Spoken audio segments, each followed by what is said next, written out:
Hey everybody, and welcome to The Void, a show dedicated to filling the void between being an employee and becoming self-employed. Most people refer to starting your own company as taking the leap, as if they're blindly jumping off a cliff and into the unknown. This show is here to help you understand that it doesn't have to be that way. As always, if you like what you're hearing on the show, please do us a favor and help share The Void with somebody else who might also be wanting to start their own company. We saw an opportunity to help others understand that self-employment is well within your reach, and just as our businesses have grown organically and by word of mouth, we want this show to grow the same way. So if you see somebody asking questions about starting their own service-based company, please do us a favor and send them a link to the show. I'm your host, Mitch Smedley, and with me as always is David Hilton. Mitch Allen Smedley, what's up, buddy? Oh, middle naming me. Am I in trouble? No, you're not. I'm in trouble. And Austin my mic, sorry, back here. Austin's doing the self-intro back there again. Self-intro. It's 2 shows in a row. See, boop. It just shut his ass down. We just need to, you can unplug his mic. Yeah, maybe I could do that. We're gonna do something a little different today. I'm gonna ask you, and I will go first if you're not prepared, because I know you're not. Give me one stupid thing you did this last week. I have one for me. Do you want me to go first? Yeah. Well, does it have to do with why you're walking around so stiff? Yeah. Well, let's hear it. Okay. You go first, and then I'll follow up. Okay. So I told you I shot that big buck, right? Yep. So I'm going hunting in Kansas, all right? And I have a bunch of doe tags left. Okay. So I called a friend of mine. He's like a 60-year-old man. Okay. He doesn't hunt, but he loves deer meat. I said, hey man, if you want, I'll just give you this deer if you want to come over and get it. Oh man, dude, thank you. That'd be great. Okay. So he comes over last night. I sunk my skinning knife into my thigh almost 2 inches. Oh no. Oh my God, dude. I buried it. You stitched up? No, I'm not stitched Glued up? Yeah. Well, so my wife works at the hospital. So, but yeah, literally. Well, so I'm down there. Your wife works in the office of a hospital, right? No. Like management side. She does, but no, she's in the trenches. Okay. All right. But yeah, so I'm literally, we're skinning this deer and it's on the ground, you know, one guy skinning one half, I'm skinning the other half. I'm going to cut down his neck, right? And so it's pointed at me a little, but not bad. And I've got a hold of his leg up, you know, to hold it up out of the way. Well, my hand slips off his leg and I lunge forward. And then the knife comes out and literally I didn't stab myself. I fell into it and just, dude, it fucked me up. Like went through my jeans, through my long underwear I was wearing. And by the time they left and I went inside, the blood had soaked bigger than a softball into my jeans after completely soaking my long underwear.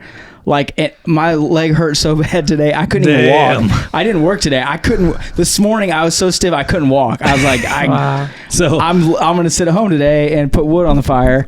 I mean, it was the biggest, most bonehead, dumb ass move. Well, 2 inches, you're past the fat. You're into some muscle. Oh yeah, you cut some muscle. Yeah, that muscle is.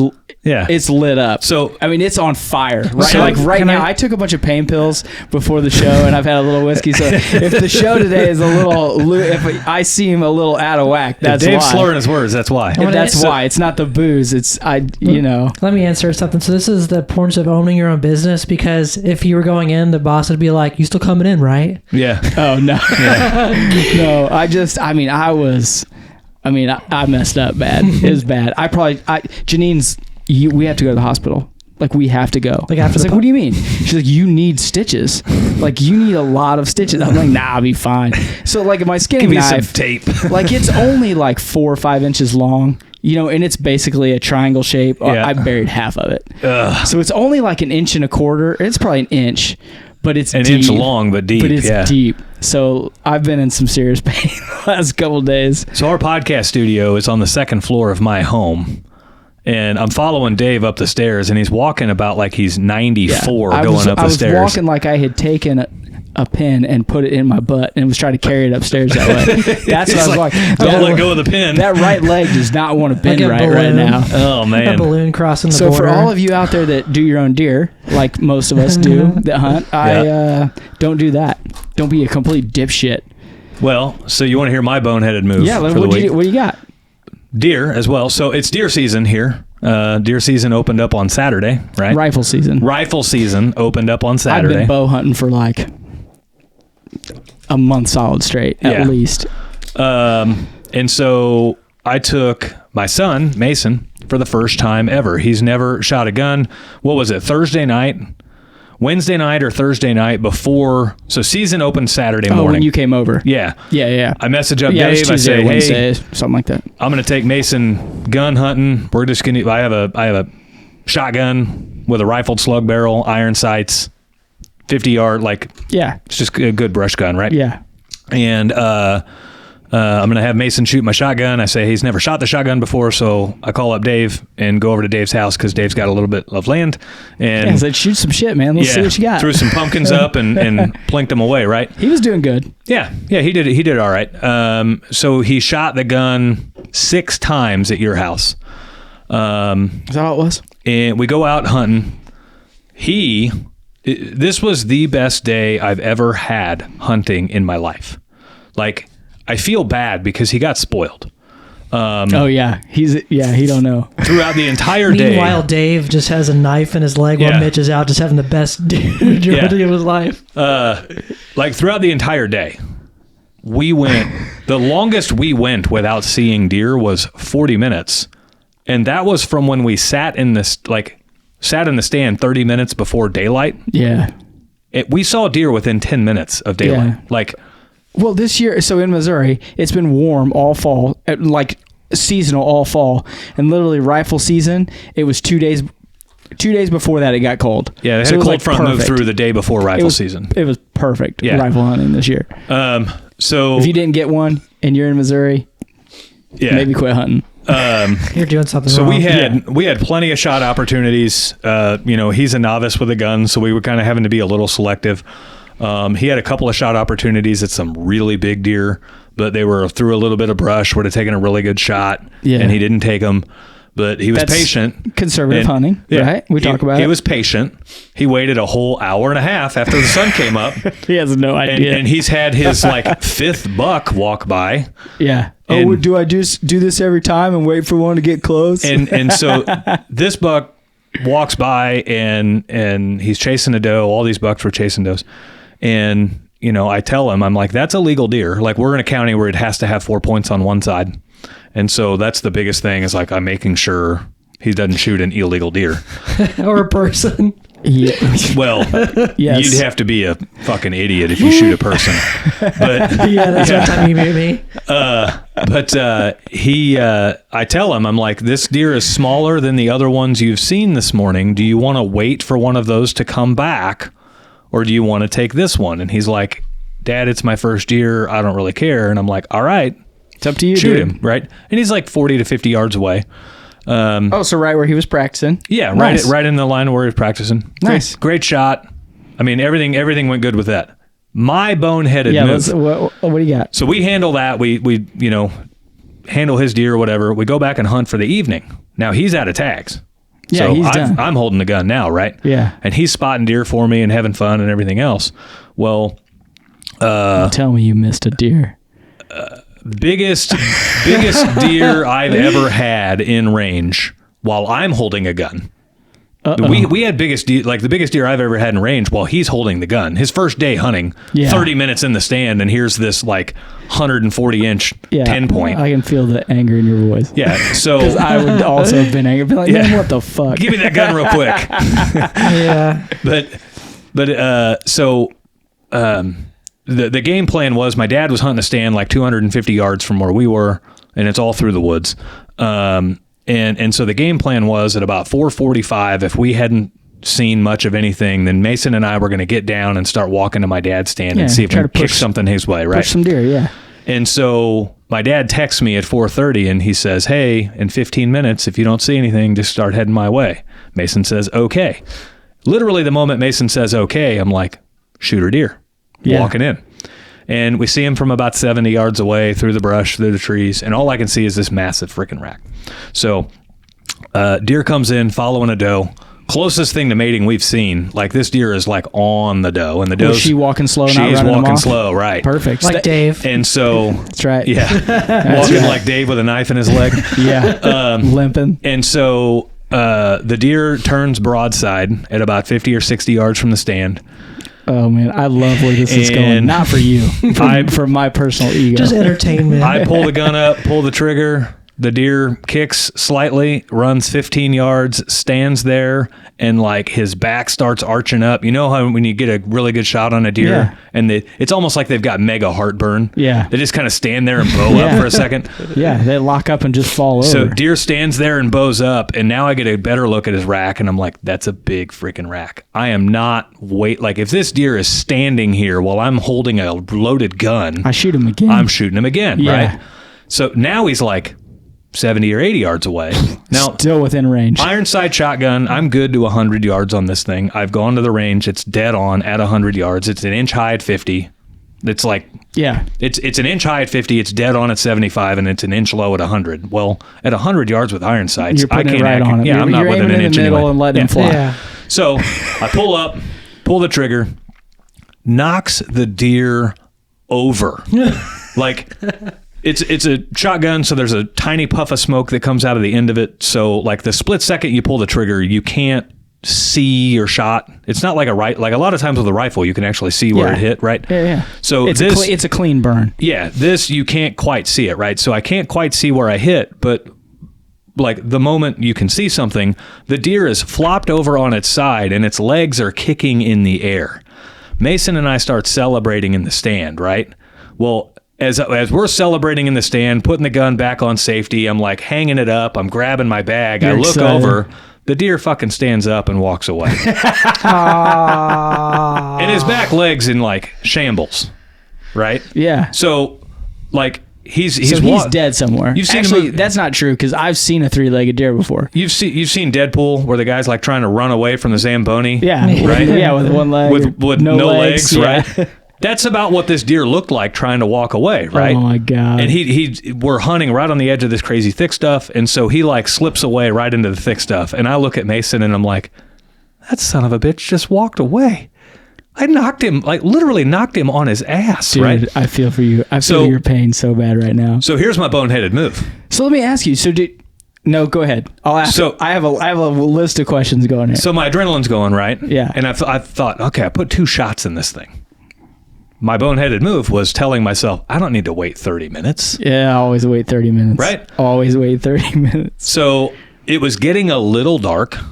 And so I told Mason, this is a thicker area that we're hunting. And so I said, I'm going to stay in the stand. I want you to, or no, we did this backwards. I said, you stay in the stand. I'm going to walk over there to where I shot him See if you see blood. and see kind of where we're at. And I just need you to help guide me over there. Cause things look different on the ground than in the stand. Yeah. They look different when you're over And there. especially if it's not an area that you hunt all the time. Yeah, it's our first time ever in this area. Yeah. And so I go over there. Mason gets me right to where it was. Everything's fine there. No blood. And no sign of shot, no hair, no nothing. And like, I know I hit the deer. I knocked him on his fucking ass, right? Well, first off, so like usually a slug won't go through a deer. Correct. So there usually won't be blood. Right. I shot mine this year with a 300 blackout. It didn't go through at Yeah. 20 yards. So Mason's deer, we found the slug lodged just under the skin in the opposite shoulder. Mason put a perfect shot on him, That's aimed for usually that about opposite right. shoulder. Like it was just under the skin. So, and Mason's deer did not bleed very much at all. No, you gotta hit a lung and hope they're coughing it up as they're running. If And you that's don't see where they go, The Yeah. only blood we found from Mason's deer was from him coughing. Yeah, bright red and a lot of bubblies. Yep. So, I ended up bumping the deer out of scene. We never found him that Oh, night. you saw him bump and run, or did you just hear No, him? we just know. Like, I mean, he was walking away, dragging like a shambles of back a leg So he's dead somewhere. somewhere. So we go back Like the next day or later that night. today. Actually, Oh, you went today. We went today. When did you hunt? This was Saturday that was we hunted. Saturday. Yeah, So we went Okay. back Tuesday. Today's Tuesday. Went back Tuesday. must be nice owning your own company. Wink, wink. Perks of the job, Wink, right? wink. Yeah. Yep. So we go back today and scour the area. No sign of anything. So my boneheaded move was It's- don't not wait. You gotta following wait. the rules. You gotta wait 30 minutes. So the rules are For all you hunters out there, you'll understand this. If the deer drops within sight, you have no wait. You can just go. If the deer runs out of sight, you wait 30 minutes. Yeah. If you are unsure, if you know you got a gut shot or you are unsure of your shot, you wait 8 hours before you go track that deer. You try to go the next day. And you back out. You don't even go up and investigate. You back out. And I knew all these full well, but for some reason, I don't know why. Busted them. I think it was because I knew we were not going to be able to come back down Sunday. Yeah. And so you were I excited. just thought... Mason got one. You were excited. Well, and I think I got thrown for a loop too. I literally knocked him on his ass. I mean, we were staring at belly and 4 feet flailing in the air. I'm like, we totally knocked this dude out. And so that was my boneheaded move. Literally the biggest deer I've ever seen in my life. And Ouch. Yeah, can't find him. So, and the reason why thank you for listening to two idiots on how not to hunt or gut deer. Or gut deer, right? Why do you wait half an hour? Huh? Sorry, why do you wait half an hour? So they will run, and then if they're really injured, they'll lay down. And they'll usually just die right there. If you shoot him in a lung, and let's say you get one lung, it might take him 20 minutes to die. Yeah. Okay. Now, that's not what you want. Like, the goal is a very quick and painless shot, right? But we're all human. And they call it hunting, not killing. So, if you see him drop within sight, you know he's dead. Like, you can watch him. Oh, because my mind was like, why don't you go down and just chase him down and shoot him a third time? You ever seen a deer run? I mean, they're fast as shit. Yeah. Austin's a novice hunter. But like if his back leg is down, I guess my thought would be like the reason why they say that is because like maybe someone can get too focused on the deer and they run into someone else's hunting territory. That could happen. Yeah, that can happen. So there was one other weird thing that happened that night while we were looking for him that night. We're hunting right off a roadway.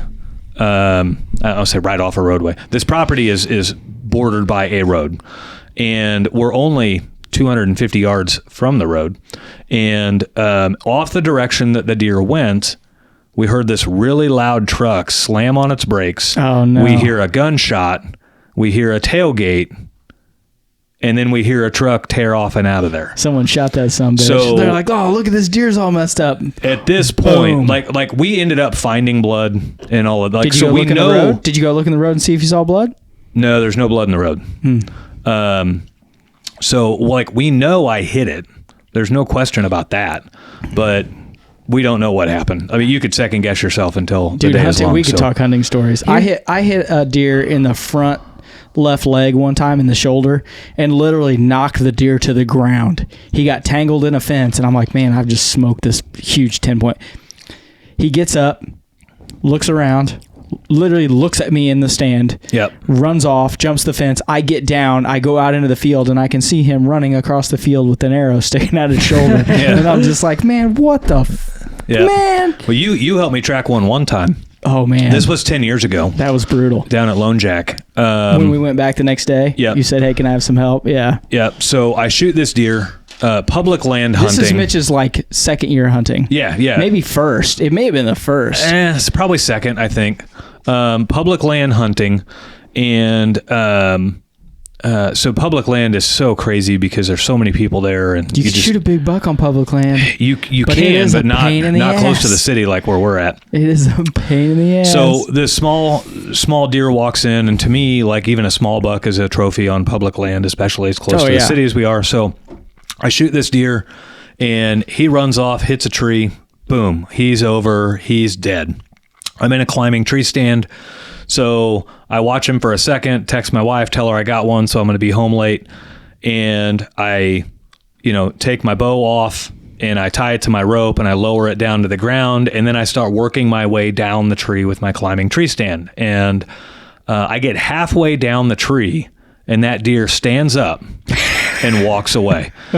And I have no bow. I had bows on the ground. Yeah. Right. And so I'm like, you have got to be shitting me. I think what happened is I got kind of a bad shot, and the deer knocked himself out on the tree, and then came to and ran. I don't think he actually But I mean, you and I tracked him for 100 yards, and we were tracking 1/8 of an inch droplets of blood. And then they vanished. That deer did not. He lived to see another day, for sure. Deer hunting is brutal. I shot one this was 2 years ago at 150 yards. I think I was shooting my 5.56.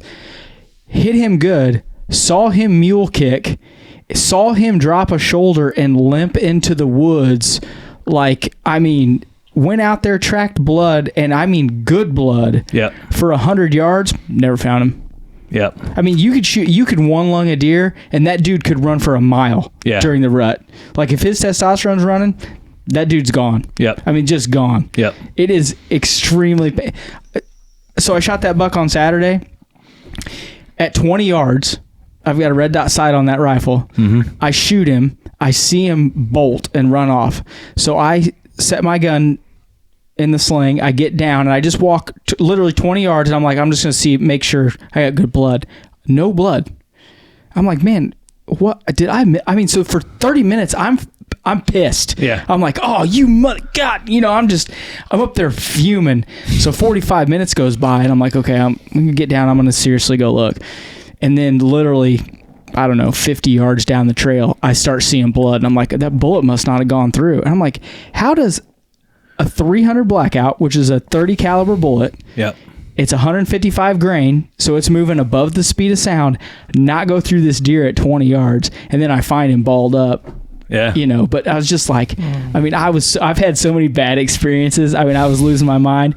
I'm so happy. Everything's great. Yesterday, I skinned that deer, stabbed myself in the leg. Yeah. Like, this motherfucker got me back. Maybe like, I'm glad I didn't get a buck. He fucking got me back. Yeah. He got you. Got me. So I actually take Mason out of school today. To go? Daniel and I talked about it, and I told him... What's one day of school? Well, come on. And the lesson he was learning today about the ethics of hunting, and you don't just give up, you make efforts to go back. Like, it's an hour and 25-minute drive to this hunting place, right? So you give it everything you have, though. It's a 3-hour commitment just to drive there and back. Mm-hmm. And so I take him out of school today, and we go down there with my dad and look for this deer. And we spent hours and hours, and 3 wide... There's 20 yards in between us, so we're covering like 70 or 80 yards wide worth of path through the woods. Like, we scoured this property. We literally did everything we could to recover this deer. And as a conservationist, that's your job. Mm-hmm. Yeah, and he is, all we know is he is not on the property dead.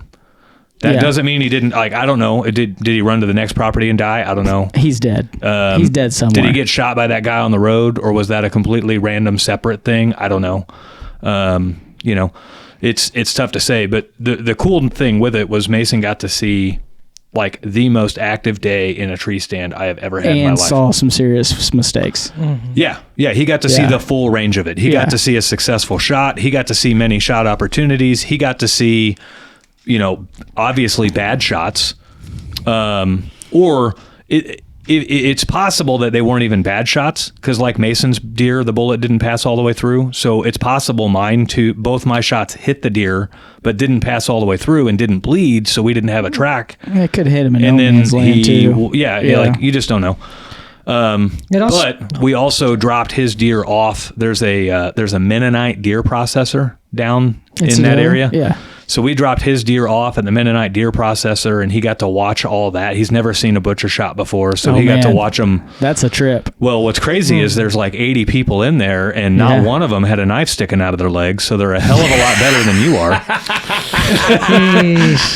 Yeah, no shit. But at the time we dropped Masons off, they had already taken in over 350 deer. Yeah. So since opening day, meat's expensive right now. So it's pretty cool. I'm ready to, for me to come in and Mitch be like, Austin, do you want some deer meat? Well, heck yeah. Jerky. So then on the way to the Mennonite place, we had talked with Mason. We're going to do like a European mount for his rack. The buck Mason shots. Are you? Yeah. I'm doing mine. You want to do them at the same time? Well, so on the way to the Mennonite place, like literally a mile from there, there's a sign on the side of the road that says European mounts $100. And sold. And there's it's a guy. Disgusting mess. Yeah. Well, there's a guy in front of us, a truck and trailer, and he's got 2 massive bucks on his, and he's pulling into this lot. And so we're like, well, we don't know this guy, but let's see what it is about. Let's just see, right? So we go drop Mason's deer off. They cut the head off for us real quick. We come back and walk into here. So Mason got to see the inside of a taxidermy shop during deer season. He got to see all kinds of different racks. Nice. I mean, giant 180s. Yeah. Giant non-typicals. And all these are from around the Sedalia area. It's kind of cool.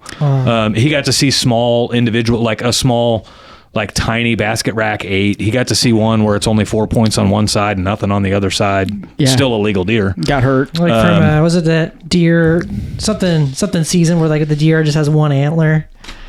Oh, they get broke off. Open season, the animated movie. Oh yeah. Yeah. That's what they get broke off and everything else. So he got to see all that.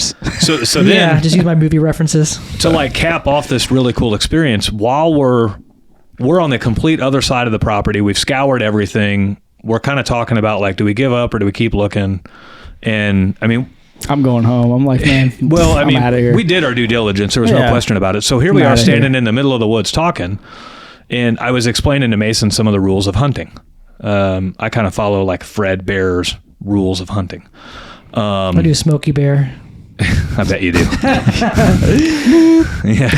Yeah, he wants that mute button for us. Yeah, I gotta get a mute button. So rule number 1 for Fred Bear's rule of hunting is don't look for deer, look for movement, and know that deer are looking for the same thing, right? Yeah.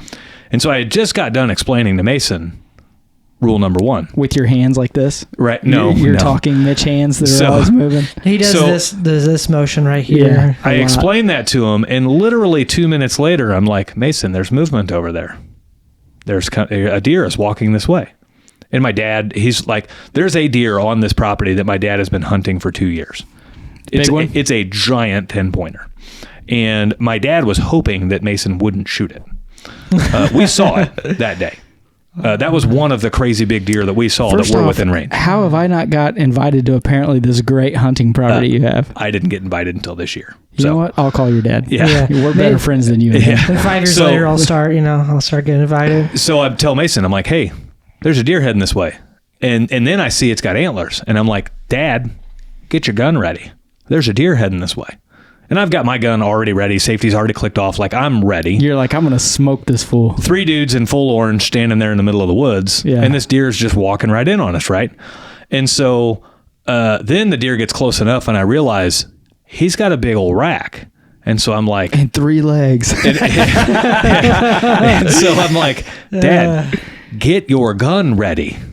And he's like, oh, okay. You know, your dad classic grandpa. Your dad is so hilarious. He's pulling that grandpa line of like, he wants to watch everyone else succeed before he succeeds, you know? Yeah. And so I know that there's this deer that he's looking for, and I'll be damned if I'm going to let him like not take an opportunity at it, right? So you're so much nicer than me. I shoot that deer and don't tell anyone. Well, I mean, my gun was already ready. My gun was already ready, and this property is super thick. Like the whole thing is bedding area. Yeah. And so, you know, I told my dad, like, get your gun ready. Well, here comes this deer. He walks to within like 18 yards of us.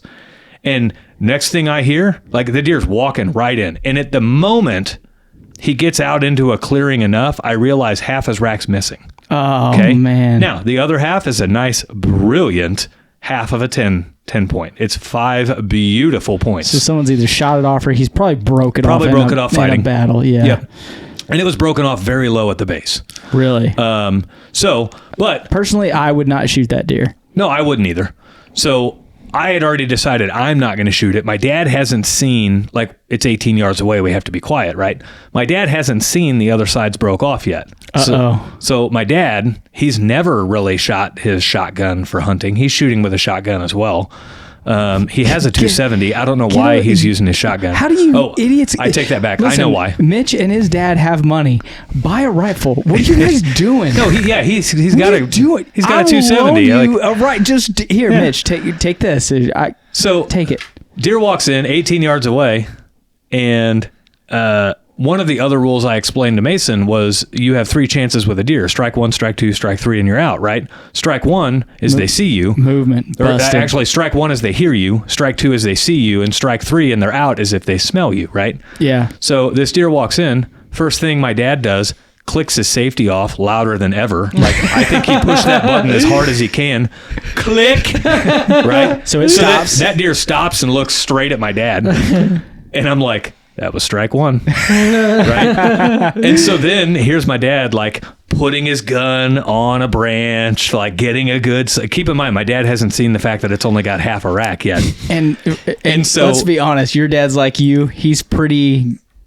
I don't want to say gangly because that's not the right word, but he's a little He's oafish. 6'2", right? Yeah, he's a big old dude. He's Yeah. a little Shrekish. So you know, now my dad still hasn't really seen where this deer is. He just knows where we're looking. He doesn't know the deer is staring straight at him and the deer has stopped moving. So here's my dad, like, he's got his gun up. Well, now he's getting his binoculars out and he's looking. It's fucking 18 yards away, Dad.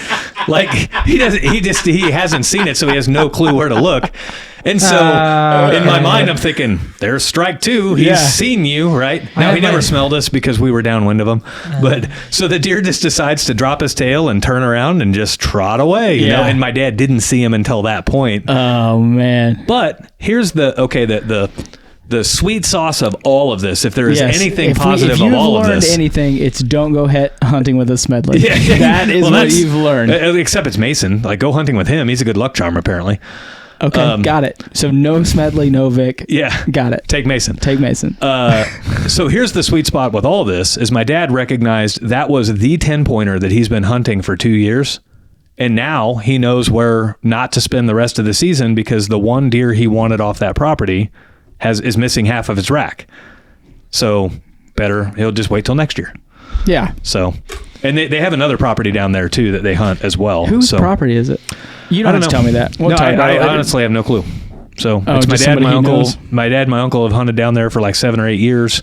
They're tiny properties, so they don't have a lot of room for guests. $20 says they bought them. Never told any of the kids. Nope. Guarantee it. I got the full story on that. They're in line to buy them. They want to buy them, but they have not bought them yet. So. Hey. Yep.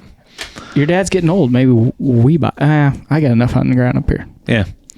So that's deer season in a nutshell in Missouri. I was trying to just act. I hadn't. You know what's messed up is I text you about Mason shooting a deer and all that, and you did not text me anything about you being an oaf and missing that deer. Well, I wanted to wait and bring it full story, and so here was my goal. I didn't mention anything about it on social media or anything. Like, my goal was to go down there today, find the deer. I'll be like, just don't give up, people. Success story. And then make some kind of Facebook post about this is what hunting is all about, not giving up and going back and looking again and all this stuff. And it just didn't happen. So kind of sucks. Oh, man. But who knows? I might go back next year. I don't know. So I have not deer hunted in 10 years. I went this year because Mason wanted to go. And I had to buy a tag for him to go. Yeah. Like, the rule in Missouri is he does not have his hunter's education course yet. He doesn't have to till he's 15. He doesn't have to. And so, but the rule is if he does not have one, then he has to be in the direct company of a licensed hunter. So I had to buy a tag in order to have him go. And so I'm like, well, I have a tag. Now I kind of want to go hunting. Yeah, it's $19. Yeah. And I have no problem spending money with the Missouri Department of Conservation. So, well, if you don't unless it's with the game warden. Yeah, no shit. Watch Mitch turn to that guy that just never gives up, just trying to find the deer. Every week he goes back. Walter. It's like, Mitch, No, Wilson. Wilson. He's dead. Like, well, this podcast is just Dave and Austin because Mitch is still looking for Still looking for his deer. Someone's already done killed that dude and ground him up and is having jerky right now. And it's probably delicious. Well, that's the thing is, like, you see, like, Mitch wandering out back and you see the guy eating jerky deer. Like, man, why's that guy out there walking around? Right. Yeah, doesn't he know I shot that deer? We're going to talk about business? Who knows? I might go back this weekend. We'll see. So I heard a great quote today or yesterday. And it's a great conversation piece. So this quote is, "There is no stress in the world. Only people thinking stressful thoughts and then acting on them." So what the quote is alluding to... Bullshit. What the quote is alluding to is that you make your own stress. That's not true. The quote is alluding to the fact that by nature, the world is stress-free. That's bullshit. Bullshit. And you make your own stress. So, curious to see your thoughts on it. Well, it's complete... I shouldn't say it's complete bullshit. It's half bullshit. If I go to the doctor and the doctor tells me, hey, you might have cancer, we have to do another test. For the week and a half that you're waiting for the test, you're stressed out. That's natural occurring stress. When my daughter goes out and plays soccer, I'm worried that she's not going to do good. And it's not because of anything anyone else, has to do. I am just wanting her to, so that she feels good. Right. Like, that's stressful. Well, so That's a very minor stress. I mean, you know what I mean? One's super drastic and one's really small. I'm going to play devil's advocate here. You gonna let me finish my point? No, hold on. Now I can control. I'm going to talk anyway. I can control some of that stress myself, but that doesn't mean that the stress does not exist. Well, so Layla playing soccer in itself is not stressful. It's people thinking stressful thoughts and then acting on them. You're thinking the thought of her not doing well, and you're acting on those thoughts, and that's causing the stress. I'm playing devil's. I'm not saying this is the case. That's the biggest little horse shit playing devil's I've ever advocate heard. here, that you're building your own stress by worrying about, for one, coming up with the idea that she wouldn't do well, and then worrying about that and creating your own stress. I think that's natural, but that's natural stress. Every parent worries about their child. Yeah. There's nothing you can do to change that. Other than being, what did they used to do back in the day? They'd take a sharp rod and stick it in your eye and make you retarded. They'd like scramble the front part of your brain. Lobotomy. Okay. That came out of left field. Yeah. Other than doing something like that, you're gonna be worried. Okay. Oh man, I could be really sick. You're gonna have stress about that. Yeah. This quote is more talking about, I would say, like, you go to work and you're worried about what other people think about your progress. That is what I would think that quote is more referring to. Yeah, I think the quote is highlighting, it's forcing you to pause and realize how much stress you bring on yourself versus actual stress within the world. Agreed. Like, let's go back. So, but there is stress. It says there is no stress. Stop it. right. So, like, stop. Well, I think some people try to make idealistic sayings out of everything, where it's like, why can't it just be like stress is stress? Why does it have to be like there is no stress? Because as soon as you acknowledge that stress is stress, you're giving permission for people to be stressed, and people will take that with liberty, and they'll get stressed about anything. They'll get stressed about a line at Quick Trip. They'll get stressed about the checkout lines at the grocery store. They'll get stressed about a light turning red when they woke up late, and now they're going to blame the fact that they're late to work on the light and not on the fact that they woke up late. Like, I think that's kind of the logic there. I agree with that. I think a lot of the culture that we live in today is not necessarily that other people are putting pressure on you. It's that you are creating pressure for yourself. Yes. And that causes stress. And I don't know if it's just people can't handle, like, I don't let other people stress me out. Like, I usually can acknowledge the fact that something's starting to bother me or and then I can just be like, okay, yeah, you know what, whatever. I mean, I have some good input. Like, it's like, if you're stressed, like, pay attention and think about how many things that you don't have on autopilot that could be on autopilot, versus like when you wake up, like, wear something similar than you did like the same day yesterday, where just like automate those decisions, where it's like you do the same thing every morning, where it's like you're racking your brain if you're making new decisions, and you've made a new decision for everything and it's 10 a.m. and you're like, your brain's dead. Yeah. You know, Look at it like I go out and play golf. I suck at golf. We've talked about that on previous shows. I enjoy it. I suck at it. So I can go out and play golf, and it's a stress-free environment, right? Yeah, because you're just having fun. Yeah, you go put Tiger Woods out on the golf course in competition for a green jacket. There's a level of stress there. And there's a level of stress there, and a lot of it's what he's bringing on himself, right? He chose to put himself on that course that day to compete for the green jacket.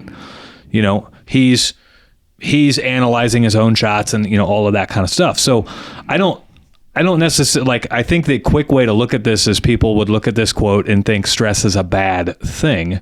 And stress is a very real part of a highly successful person. So no, their ability to deal with stress is part of a highly successful person. Yes, but like, you don't, you're not going to see a high level of success without putting yourself in situations that could be deemed as stressful. And then your ability to navigate those situations helps determine your level of success. Well, but that's counterintuitive, sort of, because someone else deeming it as a high stressful situation doesn't mean that you personally do. Correct. And it's that subjective. is just, so that is just because it seems to us that Elon Musk is in a high stressful situation buying Twitter, he don't give two shits. That doesn't stress him out. Right. And that's what makes him successful is making those hard decisions does not stress him out. People that nitpick small things about their own lives all the time, oh, what am I going to do about this? Oh, what am I going to do about this? They're usually not successful people because they have burned themselves out in 10 minutes thinking about shit that doesn't even matter. Yeah. And I'll be the first one to say that 9 out of 10 things that we worry about happening will never happen. But boy, it doesn't stop us from worrying about them.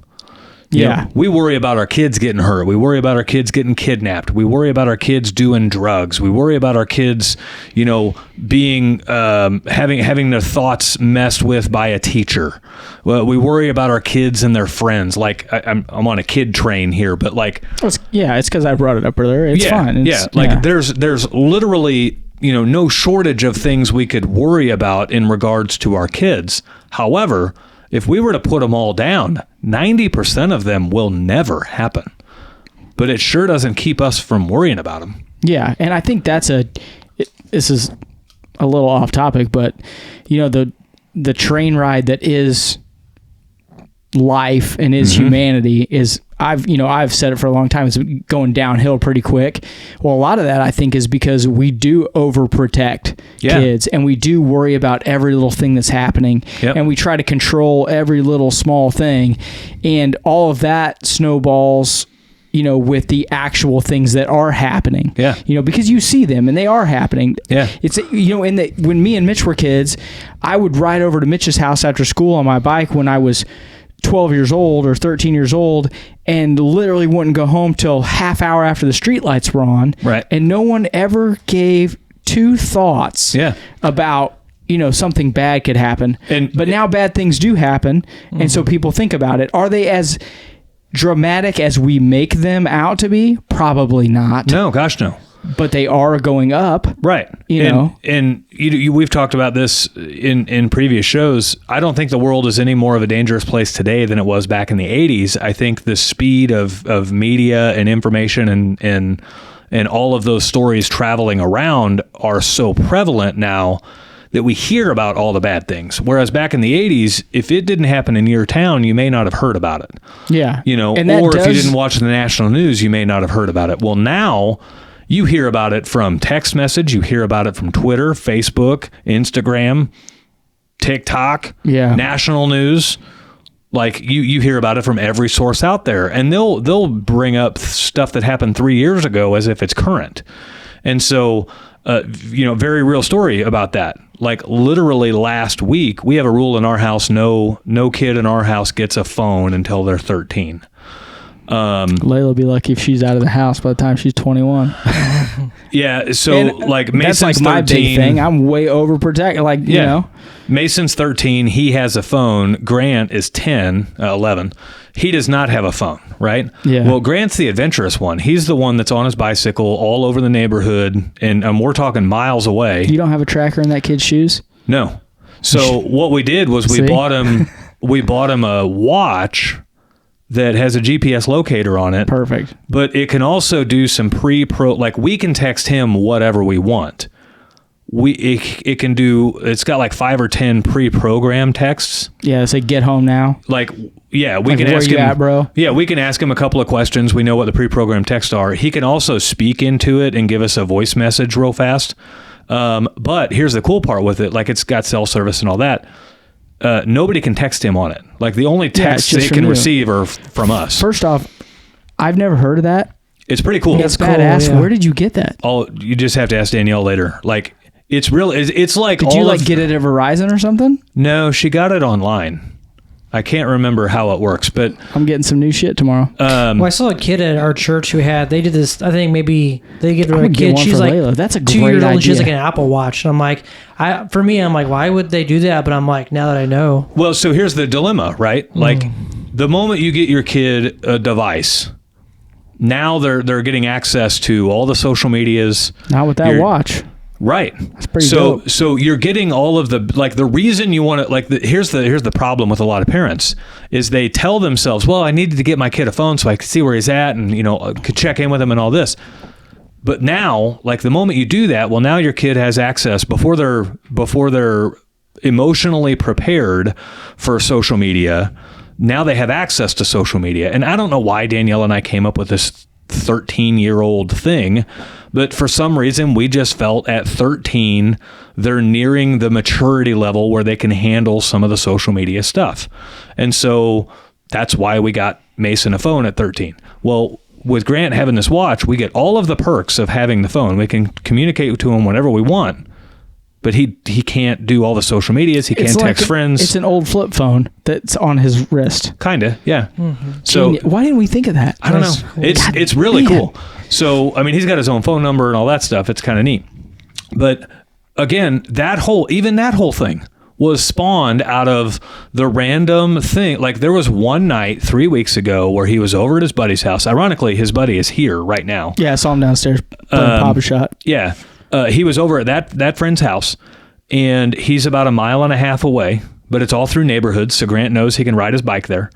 And Grant was playing inside their house, lost track of what time it was, didn't realize it had gotten dark outside, and so he got a little bit of an earful because he came home like 1.5 hours after dark. Now, we knew where he was. We can text his parents and find out he's still there and, all of that kind of stuff. But like, the rule is you need to be home by dark, right?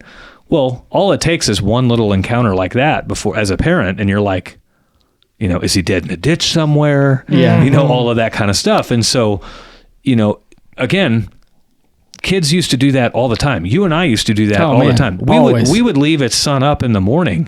On the weekends, dude, it was... And we wouldn't come home until sundown, and our parents would have no clue where we were at. No fucking clue. We wouldn't tell, like, we didn't know where we were going. We'd be swimming in the lake. We'd be swimming in a lake. 13, we'd be playing in a cave. Like, who freaking knew where we were? We could have been dead out there, and it would have taken them months to find us. Yeah. and so, like, none of this stuff changed. Still kids on bikes playing in neighborhoods and everything else. It's just the access to all of the scary information changes, and so it makes you fearful, right? Again, there is no stress in the world, only people thinking stressful thoughts and then acting on them. Well, the whole fact that we bought Grant this watch was totally us acting on a stressful thought. If you think I'm not buying one of those watches tomorrow, you're fucking high. I'm buying one for her shorty. It's freaking cool. So it's the point that we wanted to bring that up in this show is, as you're bringing around the ideas of starting your own company, you're freaking out about all of the what ifs, about all of the fearful things. You're freaking out about all of the things that could trip you up.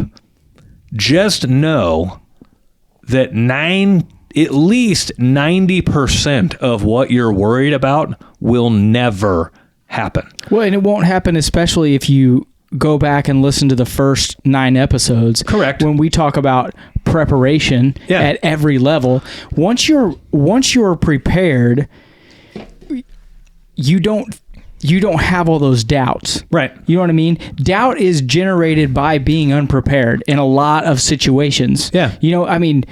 Talking to your spouse about a difficult situation, you're worried the whole time because you're not prepared to talk to her about it or him about. It's just, if you're prepared for every situation to the most preparedness, I know that's bad English, that you can be at, the more comfortable and confident you are in that situation.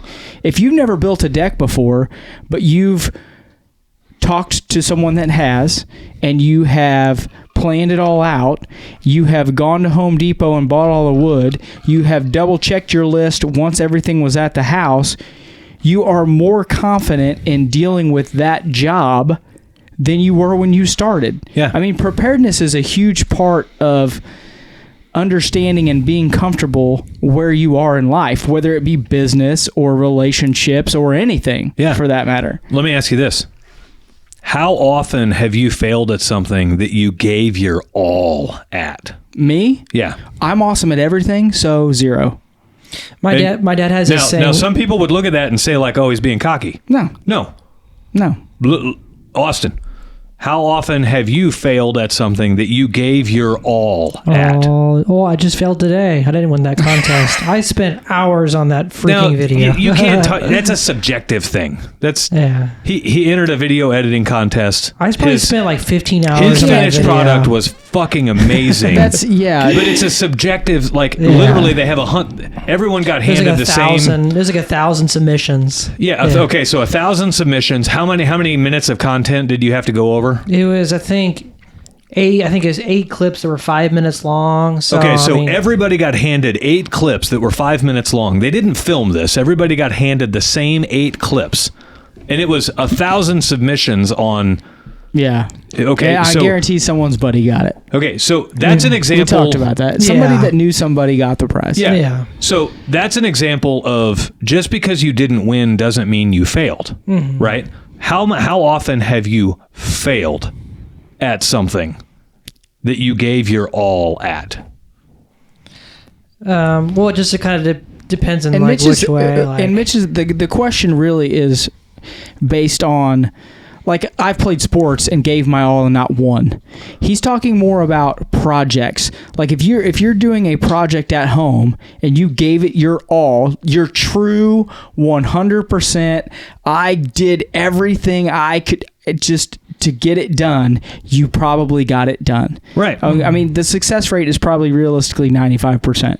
Right. You know what I mean? If you literally give it everything you got it done. The problem with people now is I gave it everything I gave it 70% and then I quit. I worked a little bit and expected a lot of success. Yeah, it was so hard. I couldn't do it. And so, not that I want to correlate this to video games at all, because I don't. However, this is one of the problems you see with guys that are heavily into gaming. Is gaming creates a scenario where you don't have to give it your all and you may or may not win. But it also makes you become very okay with losing. You just try again. Because you just reset and try again, right? Yeah. So you respawn. Right. Yeah. If you played the game and you couldn't play for an hour after you got killed, you wouldn't be playing all the time. Correct. Or you'd play a little. The game would be completely different. So that was one of the interesting things with Fortnite. Once you die once, you're out. Well, so like what I didn't. You have to forgive me. I'm not a video gamer. Is Fortnite still a thing? Well, I think it is. My kids used to play. They don't anymore. But here was the thing that rattled my kids with Fortnite, and we ended up like urging them to like.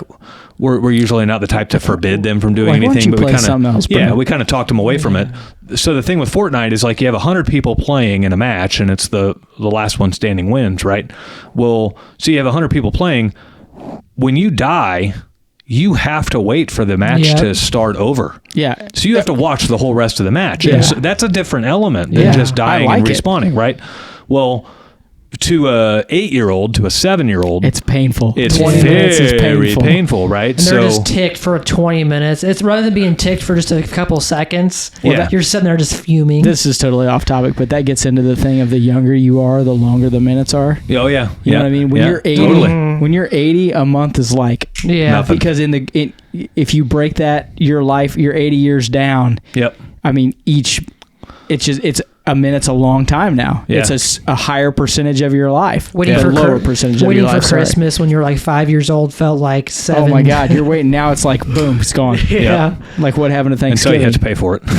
Yeah. Cash only, man. Yeah. Like if we can make it out of if you can make it out of December, like clearing the budget, you're doing pretty good as an adult. We have never met a Christmas budget ever. Luckily in our house, when it comes to Christmas, we are not big gift givers in our house. Like Danielle and I will likely not get each other anything for Christmas. What? Yeah. We we don't try to go all over the top. I mean, I'm not going to say what's happening this year, but I mean, I love giving gifts. Right. Like as you get older, you always hear people, when you're younger, oh, the best part is giving gifts, and you're like, you're an idiot. Yeah. Of course it's better get. But like when I get someone a gift, and it doesn't have to do anything with monetary value. Yeah. But like if I gave Mitch a gift that was $25, but it was something like from our childhood that I knew he would remember and would love, like I would rather give him that than him give me a gift card to Carrabba's or some. You know what I mean? Right. Like, Is Carrabba's even still around? No, not really. It just popped into my head. I don't. Yeah. It just literally. I don't know why that popped in my head. But, So on that you know same what I mean? logic, I love. So at Christmas, like on Christmas, this is, and I'm gonna wrap myself out here. no, you're not. Like Stop. Like Christmas Eve, I am super excited for Layla to open her gifts the next day. Like I'm drinking bourbon. Oh, yeah. I got a fire going, and I'm up late because I'm excited that the next Yeah. day she's going to get, all this cool stuff, and I'm going to get Janine this, I'm going to get my brother this, and I'm going to, you know what I mean? I love that part of Christmas. Yeah. So like Danielle and I's logic with that is, if I ever come across something that I want to buy Danielle because I genuinely think like I'm excited for her to receive the gift, I don't have to wait till Christmas. I just buy it. yeah, but then you just end up spending a lot of money because you just buy them all the time. No, because like it's I mean, it's hard to find something for somebody that like they're going to be super, unless it's like fake or petty. Like Yeah, but then that's not a good gift. thanks for the mochaccino. Like, yeah, come on, really? And I could see what you're saying about like too, probably gift giving to kids is even that much more joyous because it's like they haven't like they're like adult and the worries of life like haven't set in. They're just pure joy. Yeah, that's like, the best part about having kids. Yeah. Is their reaction to every aspect of life. I mean, even when they're crushed, and they're happy, and you're giving it. I mean, it just you see what true life was supposed to be like until the shithole world took a dump on them. Right. It's just like that is what life is supposed to be about. And especially before they find out about Santa, because that's a key role. Like when you can do it all under the guise of Santa, that's kind of cool. Yeah. So the mystical whim of the whole mythical nature around that, right? Layla's she's 9, so she's starting to ask questions. Yep. And I'm like, I just look at her, I'm like, what are you talking about? Yeah. I'm just like, no. So both of ours know it's now. It's completely selfish Dude, on my I'll go in part. the You know what I mean? backyard. I'm like, it's for me. Well, and the At reason this why point, is because now it's the gig is up, right? So now the onus is on you for the like. If Santa brings a crappy gift, you can blame the jolly fat guy at the North Pole. But the moment she finds out, now it's like, fucking Dad's an idiot. Dad, why'd you going get out- this? This sucks. And putting food out for reindeer. And I remember being like so innocent and being like, my dad was like, did you hear like any thumps on the roof? I'm like, yeah, maybe the reindeer came. Yeah, we Yeah. do cookies and milk and the carrots. Carrots Yeah. are for the reindeer. Go out the next day and like, the reindeer food would be gone. Like, and just being like, oh, they came. I got to remember to tell Janine, don't be listening to the podcast in the car. Yeah, I honestly don't think she listens to the podcast, so it's probably not a big deal. we She's here gathered like listening to it, turds you're and just sprinkled them turning in the front yard so the kids would think the reindeer pooped. Did you see they used to do it? They still do it. They have Santa ID cards, like his license, and you buy them and you just throw them out in the yard, and the kids, you're like, look what I found. He lost dropped his his driver's license for a sleigh. I never did that. God, but that's cheesy. it's super cheesy. So like in our house, I mean, we really thrive on the gift giving, but there's this weird unspoken, unwritten thing of like, if you can't come up with something great to give, it's better to not give something than to give something simply because you're just trying to check the box, right? Yeah. So like there's been Christmases where I've gotten Danielle like awesome gifts, but there's also been Christmases where I haven't gotten her anything, and it has nothing to do with budget or anything else. It was just at that time I couldn't find something that I knew would make her smile that she couldn't just go out and buy herself anyway. Well, that's the other problem too. When you have money and you're older and you're like, man, I can just go buy whatever I want whenever I want. Right. You know what I mean? Right. So, we try to bring all of our gifts for Christmas around Except like a Ferrari. experiences. So if anyone out there is listening and has lots of money, I will take a Ferrari. You will take a Ferrari? Elon, if you're listening, dude, I would love One of my an F50 Enzo. one of my from, friends like, posted on 15 Facebook today. years ago. I'll take it. One of my friends posted on Facebook today. He's like, man, in this housing market, the only way I'm getting a house is if Mr. Beast buys me one. It's pretty funny. I think too, like That's good. I'm thankful that the way like my life has gone and how things have like planned out, like my car is still good for, knock on wood, like 5 more years. It's only has like 120,000 miles on it. And it's a Honda. Yeah, our lease isn't. So it's like a fifth of the way through its life. So like our lease isn't up the until next plastic July. will fall off of it, but the motor will keep So running. I guess with the people that are hitting the most are where like this year is where like new house, new car, new whatever falls on. But for us, it's been, Yeah. we're thankful for that for sure. Well, and so like, I know my dad does not listen to this show, so I don't have to worry about this. Vic doesn't listen to this show. My dad probably doesn't know what a podcast He's is. still trying to chase down that deer, let alone. Mother fucking. My dad's asking me how to like send pictures on his phone. So, but anyway, I have to talk to that Vic. we learned this weekend that boy desperately needs some ratchet straps. He's trying to tie a 4-wheeler to a trailer with like an old piece of baling wire and twine. And he pulls out this like crusty, rusty ratchet strap that's like, So he's getting like it's so dry rotted, it's tied into a knot. And I'm like, what makes you think it's not going to break on either side of that knot? It's worked for 30 years. Right. So he's getting some ratchet straps. He's getting an 8-pack of the small 1-inchers. He's Yep. getting a 4-pack of the big 3-inchers. He's going to get Absolutely. some nice stuff. And what's funny is like And I'm he's more going to love excited having it. He's going to be like, yes. I'm more excited about getting him that gift than like I haven't even thought of a gift I'm going to get Danielle yet. So like I'm more like that's the most exciting gift I've got in my lineup this year, and it's because I know he'll appreciate those ratchet straps more than anything else. So that's just how my mind works when it comes to that. Merry Christmas, people. Right. Last topic we're talking about today. We're on an hour. You better clean it. You better make it quick. I know. Car buying these days. So the car market is rather interesting, right? The used car inventory is very low. The new car inventory is also very low. And so the superficial thing is, it drives all the prices up, right? Yeah. Duh. Now, what it's also and done... there's no more negotiating. Well, yeah, and what it's very also done, there's very minimal. minimal negotiating. What it's also done is made some crazy tactics go on at the dealership. So we wanted to talk about that as you're looking to start your business and you're looking to buy a vehicle for your business. Things to watch out for. So, and these are from very personal experience here within the last week. We sold my wife's car. We're looking at buying a new car for her, not a new car, but a new to her car. And so we're exploring all this stuff. And these are all things that are new within the last year or two with this car shortage of new cars. Dealers, some dealers are requiring that you finance with them.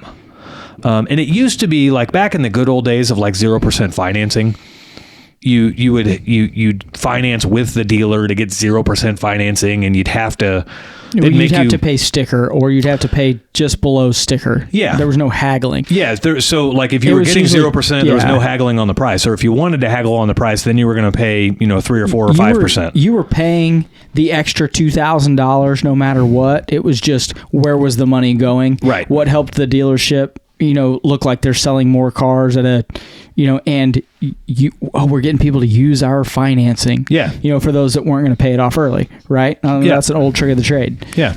So another thing that's happening a lot is the dealers are forcing you to buy the dealer added options.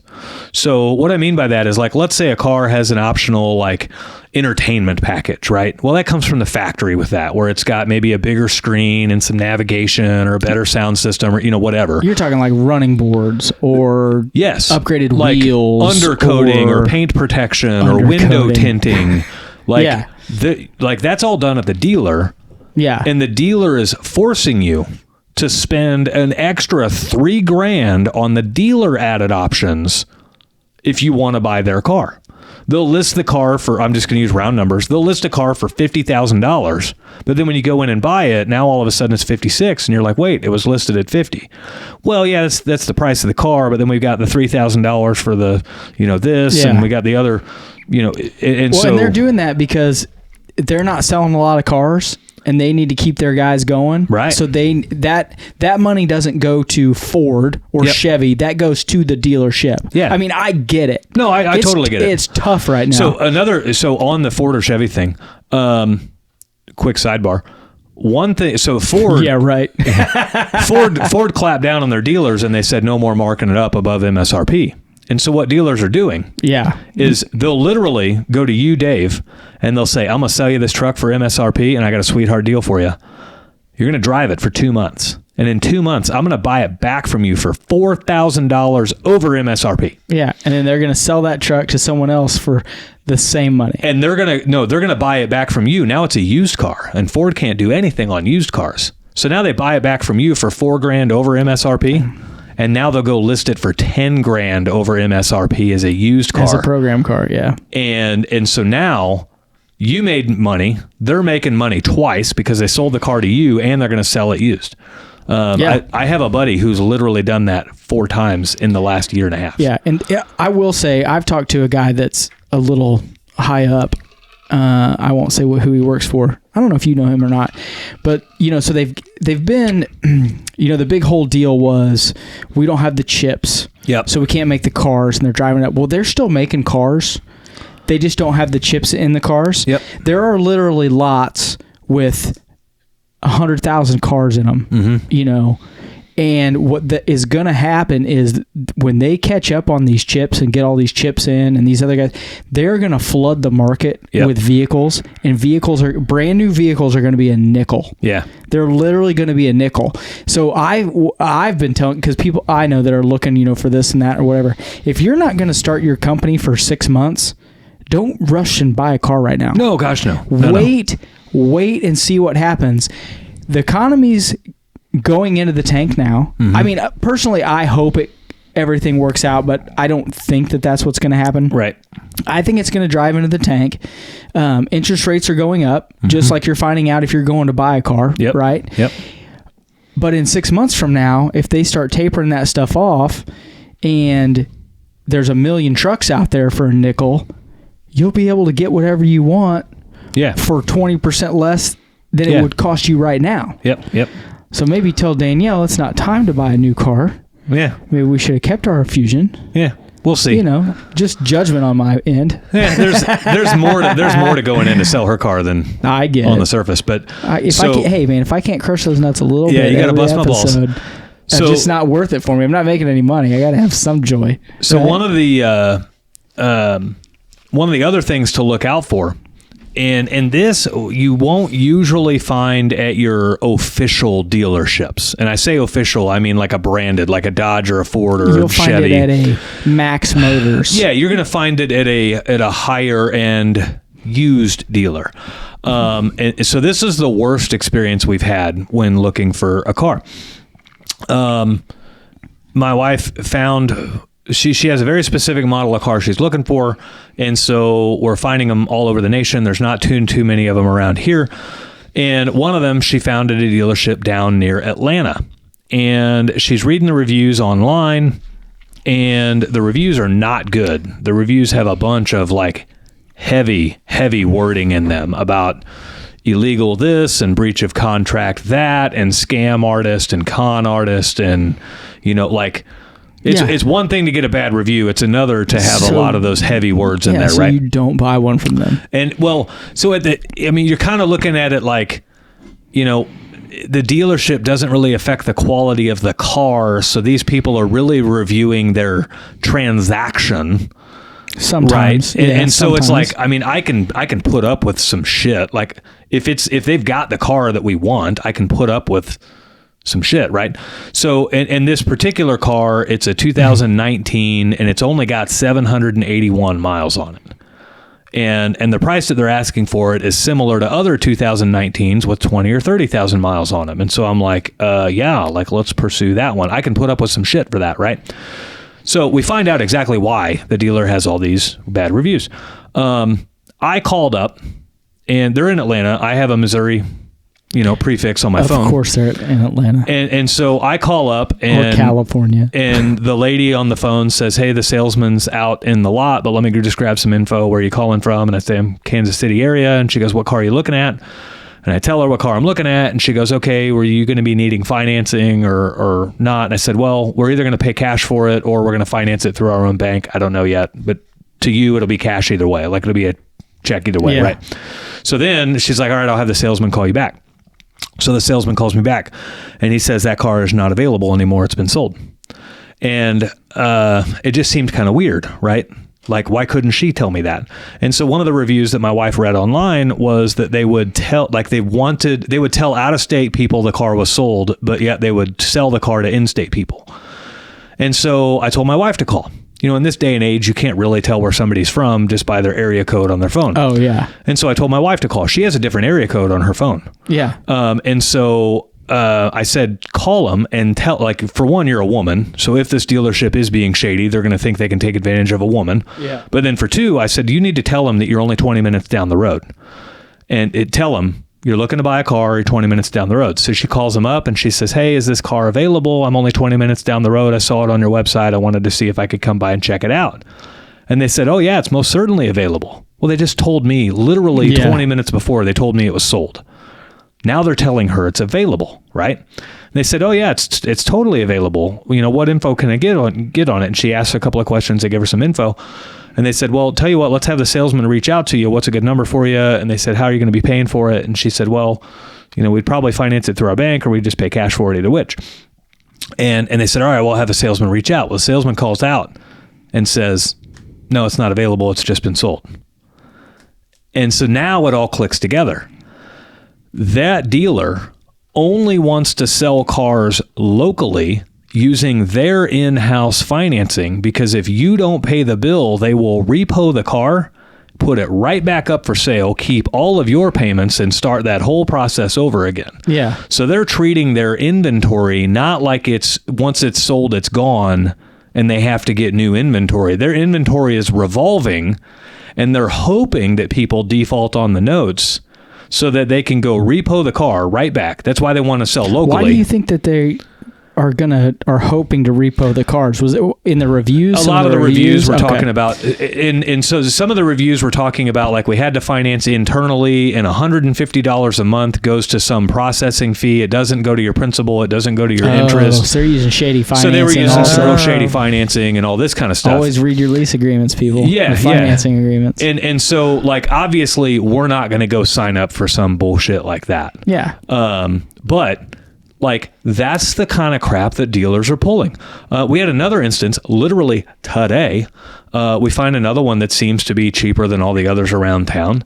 And so we agree on a price. I tell the guy, like, go ahead and I'm going to check with my bank. He was not requiring internal financing. I said, I'm going to check with my bank and see what kind of rates they have. I might just pay cash for it. I'm not sure. I said, go ahead and send me over a copy of the title front and back. My bank's going to need that. So he sends me over a copy of the title, and it's a salvage title. Nowhere, anywhere in any of their ads does this say salvage title. And so I call the guy back up, and I'm like, salvage title? He goes, you can't even get a loan usually on a salvage title. Right. Well, and so he said, well, it's clearly listed on our website. And I'm like, well, okay, it's not clearly listed on the website I found the car on. And you're so much nicer than me, because I would be like, apparently you're an asshole liar. Yeah. And I've got your ass busted here. What's and you're funny, a piece of shit. What's funny is last night I put a $500 deposit on the car to hold it. And before I put the deposit refundable? in, well, this is all in text, and I love text for this. Yeah, because it's a record, man. Yeah. And so he's texting me, and he says, well, to hold the car, and this car that Daniel's looking for, they kind of go quick, and half of them are already sold, even though they're still on people's websites and all this stuff. And so I said, what's it take to hold the car? You know, it's going to take the bank a day or two or three to get the financing in order and all that stuff, and for us to get down to you. And he says, takes a $500 non-refundable deposit. And I'm like, non-refundable? You're 5.5 hours away from me. I'm not cool with non-refundable deposit on a car I've never seen. And all the photos you've sent me of it are from an iPhone. I'm an Android, so they're all coming through all grainy. Yeah. Like, I'm just not cool with this. And so then I have it in text. He says, if you get down here and there's something you're not okay with on the car, we'll refund the money. And I'm like, okay. Well, so then he sends the title and it's got a salvage on it, right? And so I'm like, this is the first I've heard of this. And he says, well, it's clearly marked on our website. And so I go to his website, and to his credit, it is clearly marked on their website. However, it's not clearly marked on the other website that we saw the car on. Yeah. And so, I sent him screenshots of all that. I'm like, it's nowhere in this. Well, if you click here and then click here and then click here, and 17 clicks later, you can actually find where it is. First off, send me my $500. Yeah. Or I'm going to come down there and kick your ass. I didn't totally yank it yet. Yeah. I kind of put it on pause for a minute, right? But like that's where all of the like you're seeing some really interesting, I don't want to say shady, like it's shady. It's shady, but it's only shady because these are new tactics the dealers didn't used to do, and now they're doing It's them. because America's on a slow train ride to hell. Yeah. Okay. Yeah. So Let's like be I can't honest. really fault the dealers for doing it. If anything, I yes, you admire the can. creativity. No, It's- stop it. For the purpose of our show, for guys that are wanting to start their businesses and guys that are wanting to get their businesses off the ground, you need to be looking out for all of this kind of stuff. So just like I questioned and made him give me an out on the refundable deposit before I gave him the money, you know, and besides, I paid it with a credit card. I could always just stop payment on the credit card, you know, dispute the charge. So, but as you are buying vehicles, look out for this stuff.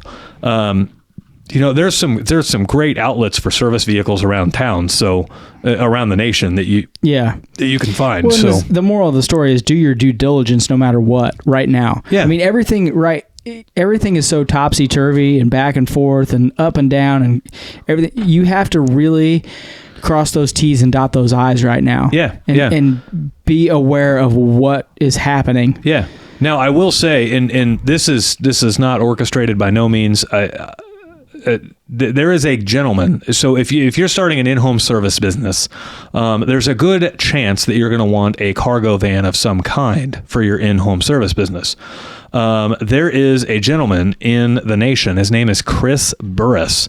I've never met him in person. We have communicated a ton online. We've communicated a ton in Messenger. The vehicle market is so crazy. Ironically, when I have needed vehicles, he was low on inventory. Like, he's always had vehicles at the wrong time for me, but he is like the used cargo van king when it comes to vehicles. So if you're looking for a cargo van, check this guy out. I'm going to look him up real quick so I don't flub his business name. Give me 2 seconds here. I believe it's called Cargo Van Outlet, but I want to just make sure. Come on. Where's he at? So I found him. Now I'm just looking for his business name Hey, here. we're at 1:15. Don't worry. Yeah. Just waiting on you, Smedley. Well, fill the gap. Story of my life. What do you want me to fill it with? Garbage? Something good? I can't tell any more embarrassing stories. I gave my one embarrassing story up today. I mean, it was just, it can't get any worse than that. I don't know what to tell you. So it appears it is Value Cargo Vans is his business name. He's out of Tennessee. But it is. It's Value Cargo Vans. So check that if you're looking for a cargo van, and he does like Chevy Expresses, he does Ford Transits, he does all of them. He's trying to flip them all. He don't care what they are. But he is a very straightforward, very honest. He's not going to pull any of this shit we were just talking about. He's not going to require you to have inside financing. He's not going to require you to buy their options, their dealer options. He's not going to require you to trade something in. He's not going to do some shit where he wants to sell it locally just so he can repo it after you're 20 minutes late on a payment or whatever the case may be. So, I love it. Like there's, and I'm sure there's other phenomenal dealers out there. He is one that I can vouch for sure. So I'll have to text him after this and let him know that I'm going to be dropping his name on there. I didn't ask him permission to do that. Permission? So I'm sure he Tell won't him, care. Hey, send us some beer. Yeah, send us What some are beer. you doing, dude? But I'm trying to make money with this show. Mitch is just giving out free advertising. I just like in a year, you're gonna have like support from like around the United States of everyone's companies just like I lined hope up. so. I'm hoping I use a bunch of these and I'm just going to save them and just start line them up. Just start stacking them up. So yeah, as you guys are looking for vehicles for your businesses, just be leery and dot your I's, cross your T's, and make sure that your ass is covered. So I think that's pretty much all we wanted to chat about on this show.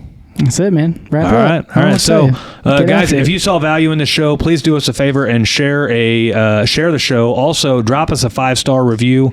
Those are especially important on iTunes. The way the iTunes algorithm works, if more 5-star reviews we get on iTunes, the more likely we are to show up in people's suggested podcasts that need to hear our show. iTunes algorithms understand if you're looking to start your business, and so they're going to actually put podcasts in your vision that would help you out. So the more 5-star reviews we get on iTunes, the more that really helps. But we appreciate our Spotify listeners. We appreciate our YouTube listeners as well. So until next time, guys, we will see you later. Love you guys. Thanks. Peace.